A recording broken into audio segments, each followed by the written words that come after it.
गर्मी का प्रकोप अपने चरम पर है। पिछले एक माह से पारा 42 डिग्री के ही आसपास रह रहा है। देहात क्षेत्र की अपेक्षा शहरी क्षेत्र में गर्मी से लोगों का बुरा हाल है। हालात बद से बदतर है। आम लोगों के शरीर को जला देने वाली गर्मी ने जीना मुश्किल कर दिया है। ऐसे में बिजली भी आंख मिचौली खेल रही है। दिन के समय में अधिकतर सड़कें सूनी ही रह रही हैं, लेकिन जिन लोगों को घरों से बाहर निकलना पड़ता है उनके लिए समय काटना बेहद मुश्किल हो रहा है। ऐसे में सड़क के किनारे ठेलों और खोमचों पर गन्ने और आम रस बेचने वालों की चांदी है। इन स्टॉलों पर काफी भीड़ दिखती है। सूरज की किरणें इस कदर तीखी है कि आदमी के शरीर को भेद दे रही है।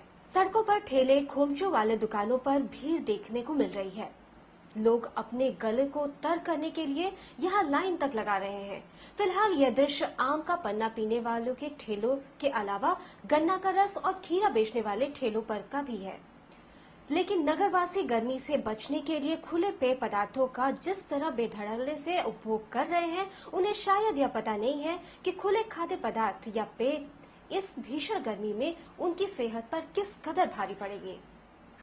इस मसले पर जब गोरखपुर विश्वविद्यालय के भूगोल विभाग के आचार्य डॉक्टर के.एन. सिंह से बातचीत की गई तो उन्होंने बताया कि गोरखपुर की भौगोलिक स्थिति ऐसी है कि जब लगातार ज्यादा गर्मी पड़ती है तो अचानक से बारिश आ जाती है। ऐसे में बारिश होने की संभावना से इनकार नहीं किया जा सकता। वैसे तो संक्रांत के बाद सूर्य उत्तरी गोलार्ध में चला आता है, तो जैसे जैसे उत्तरी गोलार्ध में और सूर्य बढ़ता है वैसे वैसे इंसुलेशन की मात्रा बढ़ती जाती है और उत्तरी गोलार्ध में गर्मी पड़ने लगती है। भारत के उत्तरी गोलार्ध में है तो गर्मी पड़ना स्वाभाविक है। दूसरी चीज, जो स्वभाव के विपरीत जो ज्यादा गर्मी पड़ रही है उसका कारण यह है कि जो संक्रांत के आसपास बरसात हो गई, उसके चलते वायुमंडल पूरा स्वच्छ हो गया, धूल कणों का अभाव है और सीधे सौर्यातप इंसोलेशन जिसे कहते हैं, सूर्य के द्वारा निकलने वाली गर्मी, वह जो है धरती पर पड़ रहा है। और एक तीसरा कारण यह है कि जो इस साल बरसात की मात्रा थी वह बरसात औसत से काफी कम थी, जिसके कारण धरती पूर्ण रूप से संतृप्त नहीं हो पाई।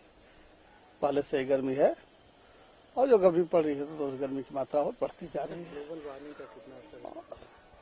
अब इसके लोकल तापमान को बहुत जल्दी ग्लोबल वार्मिंग से जोड़ करके बहुत जल्दी है कुछ कहना इसके बारे में, लेकिन इस गोरखपुर की जलवायु की, गोरखपुर के आसपास की जलवायु की खास विशेषता यह है कि इस तराई बेल्ट में होने के कारण जब खूब तेज गर्मी पड़ने लगती है तो जैसे ही लगातार 15 दिन गर्मी पड़ेगी, 15 दिन बाद बरसात भी हो जाती है। इस संबंध में जब हमने समाज सेवी डॉक्टर रूप कुमार बनर्जी से बात की तो उन्होंने बड़े ही संजीदगी से इन कटे फलों और पेय पदार्थों को सेहत के लिए खतरनाक बताया। गर्मी का देखिए आगाज हो चुका है, तो इसमें हम सबको बहुत ज्यादा सावधानी बरतनी चाहिए। मैं आपसे कुछ पॉइंट्स डिस्कस करने जा रहा हूँ, बताने जा रहा हूँ, जिसको अगर आप फॉलो करेंगे तो काफी हद तक गर्मी को हम लोग कंट्रोल कर सकते हैं। देखिए, गर्मी आने पर इसमें दो चीज होती है, पहले क्या करना चाहिए, दूसरा क्या नहीं करना चाहिए। तो क्या करें ये मैं आपको बता रहा हूँ। पहला तो खूब पानी पिए। अगर आप डायबिटिक हैं तो प्लेन वाटर पीजिए, नींबू पानी। और अगर आप डायबिटिक नहीं है, मतलब अगर मधुमेह से ग्रसित नहीं है, तो आप ताजे फलों का जूस घर में बनाइए और आप पीजिए। साथ साथ पानी तो पीते रहिए। हरी सब्जियां जैसे लौकी हुआ, नेनुआ हुआ, तुरई की सब्जी हुआ, इनको प्रचुर मात्रा में लें। बल्कि चावल रोटी कम खाएं, हरी सब्जियों को ज्यादा अच्छे से जोड़ देके खाएं। साथ ही साथ सुबह मॉर्निंग वॉक जो करना चाहते हैं, मॉर्निंग वॉक पे जो जाते हैं वो जरूर जाएं, लेकिन साथ साथ ORS या साथ साथ इलेक्ट्रॉल अपने पास में रखे रहें और पानी पी के जाएं, उसको रखे रहें, क्योंकि किसी भी समय हीट स्ट्रोक हो सकता है। कहीं अगर गिर जाए तो ये बहुत हेल्प करेगा। ठीक है। साथ साथ रही बात स्नान करने के लिए, तो सादे पानी से नहाए, सुबह शाम नहाए। और एक चीज मैं आपको और बताता हूँ, अगर फ्रेश रहना है तो बाल्टी में सादे पानी जब डालेंगे तो उसमें आधा नींबू निचोड़ के डाल दीजिए, उससे स्नान करिए, तो दिन भर आप फ्रेश रहेंगे, ताजगी बनी रहेगी आपकी। पानी जो है देखिए, वैसे भी घर में सबके RO लगा हुआ है, ठीक है, बहुत अच्छी बात है। पानी जब भी पिए उबाल के उसको ठंडा करके पिए, ठीक है। और यही टाइम है जिसमें आप अपने किसी भी चिकित्सक से अपने मधुमेह का, ब्लड प्रेशर का तमाम जांच करवाते रहे। मतलब be in touch with your doctor. आप अपने चिकित्सक से बराबर संपर्क में रहें, क्योंकि ये सीजन जो है 42-43 डिग्री जो पावर चढ़ जा रहा है, ये बहुत अच्छा नहीं है। साथ ही साथ अगर आपके घर में पालतू जानवर हैं, अगर आपके घर में पेट्स जैसे कुत्ता हुआ, बिल्ली हुआ, तो उनको सुबह शाम नहलाएं, स्नान कराएं, क्योंकि इस वक्त जानवरों में भी पागलपन का बहुत ज्यादा दौरा होता है। अब दूसरा पॉइंट आता है क्या न करें। क्या न करें में सबसे ज्यादा जरूरी चीज क्या है, बहुत ज्यादा तेल घी युक्त भोजन या वसा युक्त भोजन न करें। आजकल शादी विवाह का मौसम चल रहा है, लोग जाते हैं, खाते हैं, खाएं, अवश्य खाएं, लेकिन गरम गरम खाना थोड़ा सा प्लेट में लेके खाएं।